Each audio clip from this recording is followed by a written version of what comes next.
হচ্ছে মেন রোডে, কাজীর মোড় মেন রোডে অপেক্ষা করছি।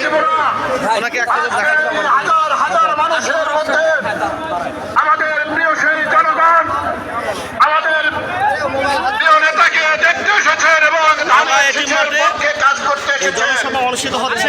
আমি মনে করি ত্রয়োদশ জাতীয় সংসদ নির্বাচনের এই জনসভা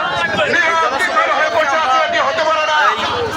আমরা মেন রোডে আগামী দিনে আমাদের কাজীর মোড়ে শেষের বিজয়কে সুনিশ্চিত করবার লক্ষ্যে যে মার্কাটি আছে আপনারা উচ্চারণ করবেন, আমার সাথে দয়া করে একটি স্লোগান ধরবেন। আজকে জনাব তারেক রহমান আসবেন বিএনপি প্রতীক আছে। অনুভূতি কেমন এখানে এসে? বাংলাদেশের প্রধানমন্ত্রী হবে ভালো লাগছে? সেই মার্কা নিয়ে বিজয় হয়, সেই মার্কা আছে। এখন তারেক রহমানকে আমরা জয় দেখতে চাই। সিংহের মতো তোমার নাম কি? করে আমার বলবেন। নাম মোহাম্মদ মনির ইসলাম। তুমি কোন স্কুলে পড়ো? আমি এখানে টেকনিক্যাল স্কুল করি। তাদের শেষ তোমার বাসা কোথায়? জানিয়ে দাও। বাসায় সেবা সেখানে এখানে। ধন্যবাদ। নওগাঁবাসী নওগাঁ সেবা তোমার সাঁইত্রিশ আসন জিতিয়ে দিবে, জিতিয়ে দিবে। কোন সমার্কা ধানের শেষ বিজয় হবে।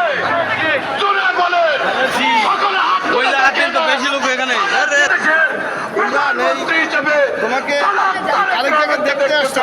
তোমার মনোভাব সকলে মিলে কেমন আমরা লাগছে? দোয়া করবো আমি এবং ভালো কাজ আছি। করে আমার যাবো। নেতৃত্বে এই আমি প্রত্যাশা দেখার রেখে জন্য সকলকে কাজীর মোড়ে অসংখ্য ট্রাই ধন্যবাদ করছি। এবং নেত্রী, কৃতজ্ঞতা নেতা। জানিয়ে নেতা। আমি আমার কথা শেষ করলাম।